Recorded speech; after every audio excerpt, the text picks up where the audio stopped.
Pernah nggak sih kepikiran TV di rumah kalian itu jalan pakai sistem operasi juga, sama kayak di HP, laptop? Ada otak yang mengatur itu semua, dari buka aplikasi, nge-cache video dari HP, jawab pertanyaan pakai suara ke Google Assistant. Nah, sistem operasi itu disebut Android TV. Dan di video kali ini kita bakal bahas apa itu Android TV, kenapa dia penting, gimana sejarahnya, dan bagaimana bisa jadi salah satu platform Smart TV terbesar di dunia.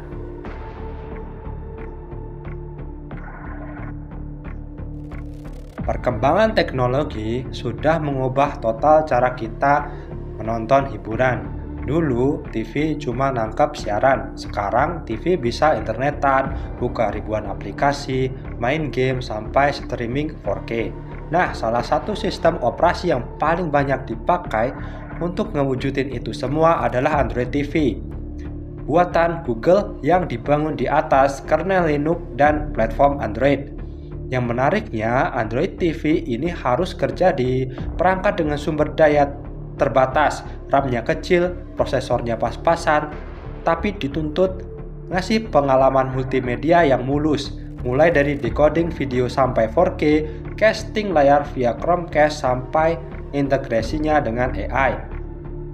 Karena itu, Android TV punya cara kerja yang khas dibanding Android di HP atau sistem operasi desktop biasa. Dan ini penting buat kita pelajari karena di sini kita bisa lihat langsung penerapan konsep-konsep sistem operasi seperti kernel, interupsi, penjadwalan proses, sampai manajemen memori di perangkat yang dipakai jutaan orang di seluruh dunia. Gimana sih sejarahnya Android TV bisa sampai sekarang? Mari kita kembali ke tahun 2010. Tepatnya di Oktober 2010 lewat proyek Google TV yang merupakan hasil kolaborasi dari Google, Intel, Sony, dan Logitech menghasilkan generasi awal dari Android TV. Namun, generasi ini kurang sukses secara komersial. Baru pada tahun 2014, tepatnya di Google I/O pada bulan Juni, Google secara resmi memperkenalkan Android TV sebagai penerusnya dengan antarmuka Tenfoot UI yang didesain khusus untuk dioperasikan memakai remote control dari jarak jauh. Perangkat Android TV pertamanya, Nexus Player, rilis Oktober 2014. Seterusnya, Sony ikut adopsi platform ini di lini Bravia mereka sejak 2015. Pada tahun 2017, tampilan dirombak besar-besaran dengan fitur Play Next dan rekomendasi konten personal. Lalu di September 2020 muncul Google TV.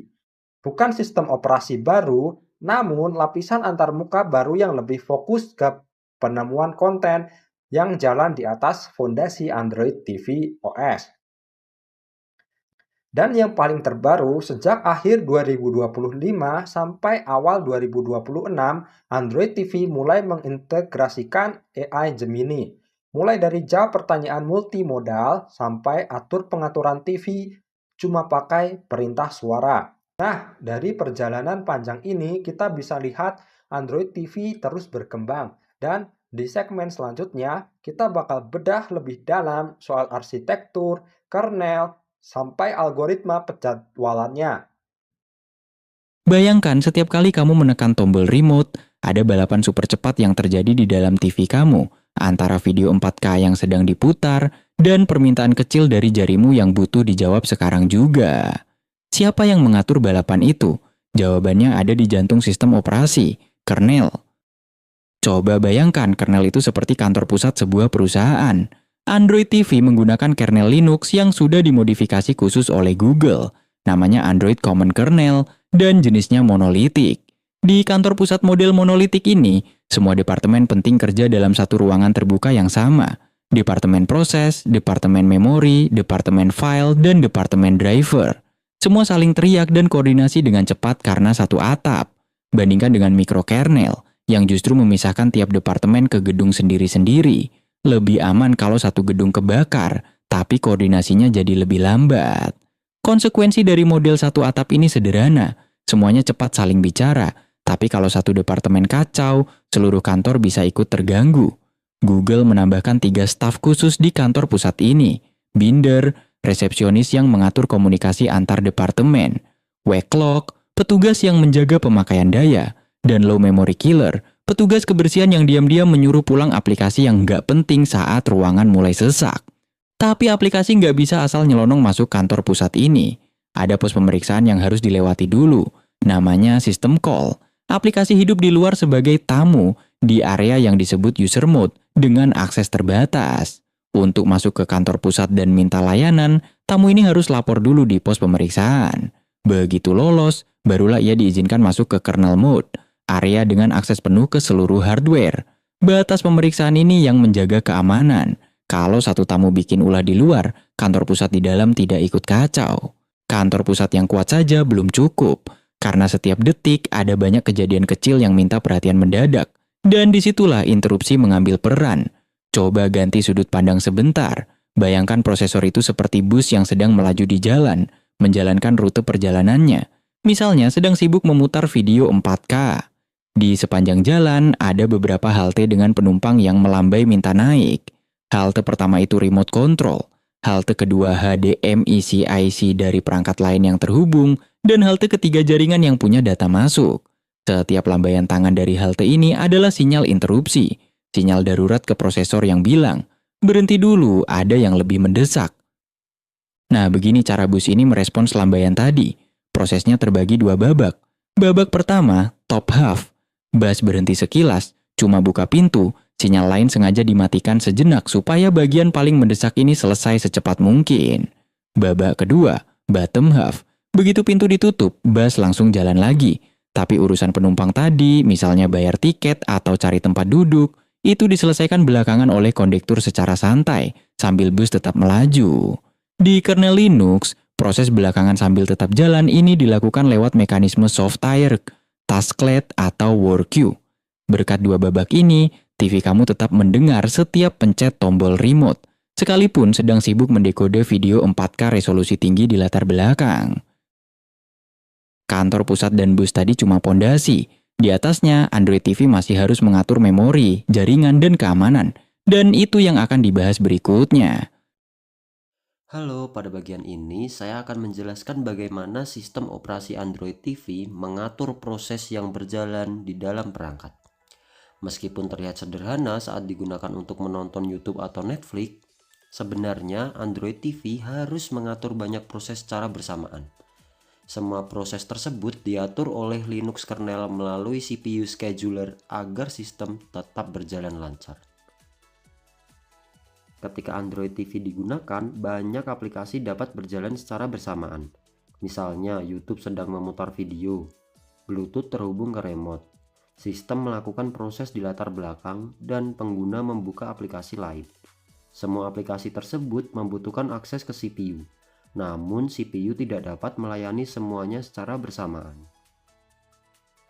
Karena CPU hanya dapat memproses satu tugas dalam satu waktu, maka setiap aplikasi harus masuk ke dalam antrian yang disebut CPU queue. Antrian inilah yang nantinya akan diatur oleh algoritma penjadwalan agar CPU dapat menentukan proses mana yang harus dijalankan terlebih dahulu. Algoritma pertama adalah first come first serve atau FCFS. Pada algoritma ini, proses yang datang terlebih dahulu akan diproses lebih dahulu. Sama seperti antrian di kasir. Pada contoh ini, aplikasi video datang pertama, sehingga CPU langsung memprosesnya. Namun, jika proses pertama membutuhkan waktu lama, maka proses lain harus menunggu. Kondisi ini disebut convoy effect. Oleh karena itu, Android TV tidak menggunakan FCFS secara murni. Algoritma kedua adalah shortest job first atau SJF. Berbeda dengan FCFS, CPU akan memilih proses yang memiliki waktu pengerjaan paling singkat terlebih dahulu. Pada contoh ini, proses Bluetooth dipilih lebih dulu karena membutuhkan waktu paling cepat untuk selesai. Secara teori algoritma ini sangat efisien. Tetapi pada Android TV sulit diterapkan karena sistem tidak dapat mengetahui secara pasti berapa lama sebuah aplikasi akan menggunakan CPU. Algoritma ketiga adalah priority scheduling. Pada metode ini, setiap proses memiliki tingkat prioritas yang berbeda. Di Android TV, aplikasi yang sedang digunakan pengguna seperti YouTube atau Netflix akan mendapat prioritas paling tinggi agar video tetap berjalan lancar. Sementara itu, proses di latar belakang seperti Bluetooth atau pembaruan sistem dapat menunggu lebih lama. Jika proses berprioritas rendah terus menunggu, kondisi tersebut dinamakan starvation.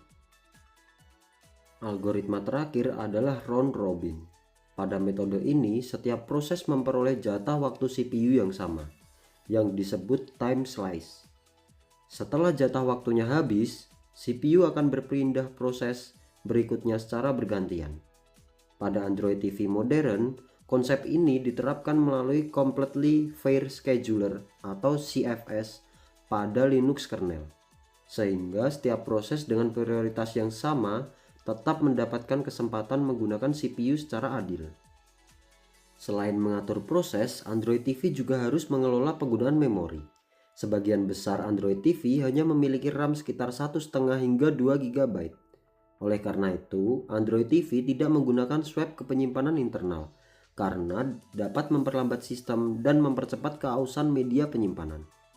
Sebagai gantinya, Linux kernel menggunakan ZRAM, yaitu teknologi yang mengompresi data langsung di dalam RAM. Dengan cara ini, kapasitas RAM dapat dimanfaatkan lebih efisien sehingga Android TV tetap responsif meskipun memiliki RAM yang terbatas. Dari penjelasan tersebut dapat disimpulkan bahwa Android TV memanfaatkan Linux kernel untuk mengatur proses dan memori secara efisien.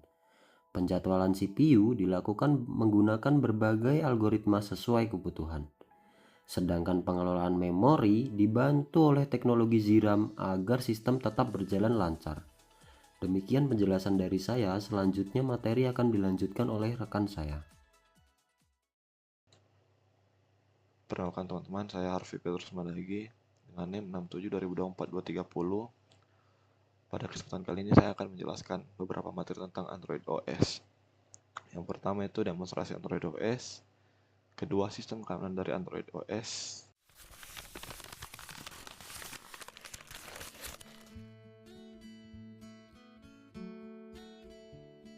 teman-teman saya sudah menyiapkan Android OS-nya yang saya install di virtual machine.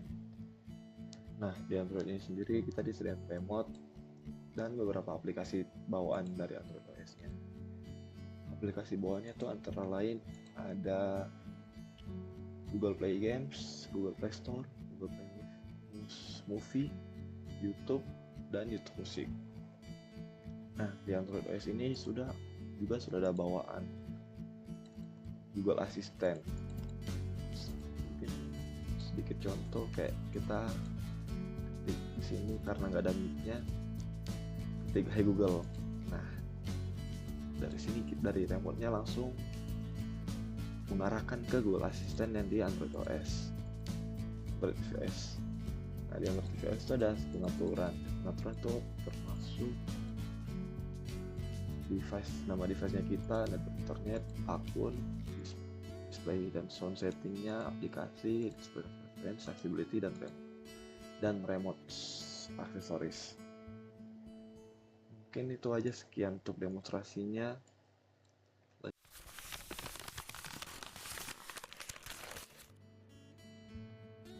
Selanjutnya, kita akan membahas sisi keamanan Android TV yang mewarisi model keamanan Android secara menyeluruh dan menerapkan pertahanan berlapis. Lapisan pertama adalah sandboxing aplikasi berbasis UID Linux. Setiap aplikasi berjalan dalam sandbox terisolasi dengan identitas pengguna Linux tersendiri, sehingga satu aplikasi tidak bisa secara bebas mengakses data atau sumber daya milik aplikasi lain tanpa izin eksplisit. Di atas mekanisme kontrol akses berbasis UID tersebut, Android TV juga menerapkan Shell Linux atau Cybersecurity Exchange Linux. Sebagai mekanisme mandatory access control yang beroperasi dan prinsip default deny.